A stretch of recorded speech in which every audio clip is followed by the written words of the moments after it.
കോഴിക്കോട്ടെ വ്യവസായി മുഹമ്മദ് ആട്ടൂർ എന്ന മാമിയുടെ തിരോധാന കേസിൽ പോലീസിന് വീഴ്ചയെന്ന് വകുപ്പുതല അന്വേഷണ റിപ്പോർട്ട്. മാമിയെ കാണാതായ ദിവസത്തെ സിസിടിവി ദൃശ്യങ്ങൾ പോലീസ് പരിശോധിച്ചില്ല. അവസാനത്തെ ടവർ ലൊക്കേഷനും പരിശോധിച്ചില്ല. കേസ് അന്വേഷിച്ച നടക്കാവ് പോലീസിന് വീഴ്ചയുണ്ടായതായി കുടുംബവും ആരോപിച്ചിരുന്നു. ഷബീർ ഒമർ വിവരങ്ങൾ നൽകും. ഷബീർ, മാമി തിരോധാന കേസിൽ പോലീസിന്റെ ഭാഗത്തുനിന്ന് എന്തൊക്കെ വീഴ്ചകൾ ഉണ്ടായിട്ടുണ്ടെന്നാണ് റിപ്പോർട്ടിൽ സൂചിപ്പിക്കുന്നത്?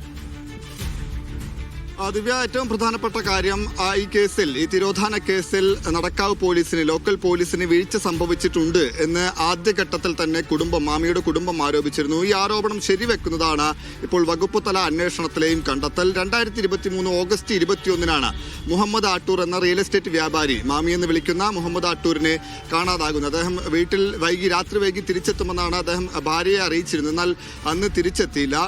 പിന്നീട് കുടുംബം നടക്കാവ് പോലീസിൽ പരാതി നൽകുകയും ചെയ്തു. ഇതിന് പിന്നാലെ പോലീസ് അന്വേഷിച്ചുവെങ്കിലും കാര്യമായ അന്വേഷണം ലോക്കൽ പോലീസിന്റെ ഭാഗത്ത് അന്ന് നടക്കാവ് പോലീസിന്റെ ഭാഗത്ത് നിന്നുണ്ടായില്ല എന്നായിരുന്നു കുടുംബത്തിന്റെ ആരോപണം.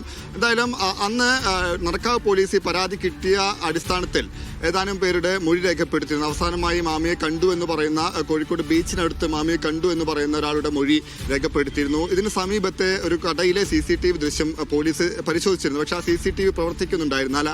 ഒപ്പം തന്നെയാണ് മാമിയെ കാണാതായത് അരയിടത്ത് പാലത്തിന് സമീപത്തു നിന്നാണ്. അവസാനമായി മാമിയെ കണ്ടത് അദ്ദേഹത്തിന്റെ ഓഫീസിന് സമീപമാണ്. അരയിടത്ത് പാലത്താണ് അദ്ദേഹത്തിന്റെ ഓഫീസുള്ളത്. അവിടത്തെയും ആ കെട്ടിടത്തിലെയും CCTV പ്രവർത്തനക്ഷമമായിരുന്നില്ല.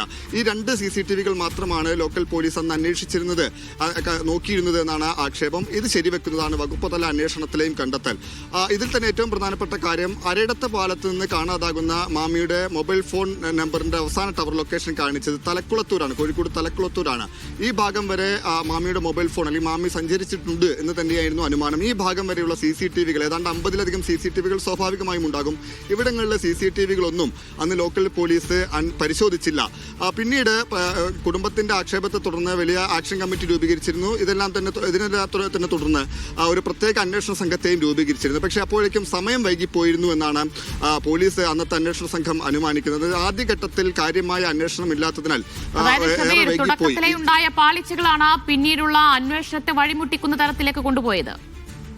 ദിവ്യ, തീർച്ചയായും തുടക്കത്തിൽ, അതായത് ഈ പരാതി ലഭിച്ചയുടൻ നടത്തേണ്ട അന്വേഷണം, കൃത്യമായി നടത്തേണ്ട അന്വേഷണം നടത്തില്ല. ഇതിന്റെ ഭാഗമായി മറ്റുള്ള അന്വേഷണത്തെ കൂടി അത് വഴിമുട്ടിച്ചു എന്നാണ് പിന്നീടുള്ള അന്വേഷണത്തിൽ നിന്നെല്ലാം തന്നെ വ്യക്തമാകുന്നത്. പിന്നീട് പോലീസിന്റെ പ്രത്യേക അന്വേഷണ സംഘം അന്വേഷിച്ചെങ്കിലും കാര്യമായ തുമ്പുണ്ടായില്ല. ഏറ്റവും ഒടുവിൽ നിലവിൽ ഇപ്പോൾ ക്രൈംബ്രാഞ്ചാണ് ഈ കേസ് അന്വേഷിക്കുന്നത്. ക്രൈംബ്രാഞ്ച് കേസ് എടുത്തിട്ട് ഇപ്പോൾ ഏതാണ്ട് 1 വർഷം പൂർത്തിയായിരിക്കുന്നു, 1 വർഷത്തിലധികമായിരിക്കുന്നു. ഇപ്പോഴും മാമിക്ക് എന്ത് സംഭവിച്ചു എന്ന കാര്യത്തിൽ വ്യക്തതയില്ല. എന്തായാലും ഈ ആദ്യഘട്ടത്തിൽ കൃത്യമായ അന്വേഷണം നടക്കാത്തതാണ് ഈ അന്വേഷണത്തെ വഴിമുട്ടിച്ചത് എന്ന് തന്നെയാണ് അനുമാനം. അതിന്റെ അടിസ്ഥാനത്തിലുള്ള ഒരു അന്വേഷണ റിപ്പോർട്ടാണ്, വകുപ്പുതല അന്വേഷണ റിപ്പോർട്ടാണ് ഇപ്പോൾ നോർത്ത് സോൺ IGക്ക്, ഉത്തരമേഖല IGക്ക് ഈ വകുപ്പുതല അന്വേഷണം നടത്തിയ ACP, നാർക്കോട്ടിക്സ് ACP ആണ് ഈ വകുപ്പുതല അന്വേഷണം നടത്തിയത്, അദ്ദേഹം സമർപ്പിച്ചിരിക്കുന്നത്. ദിവ്യ.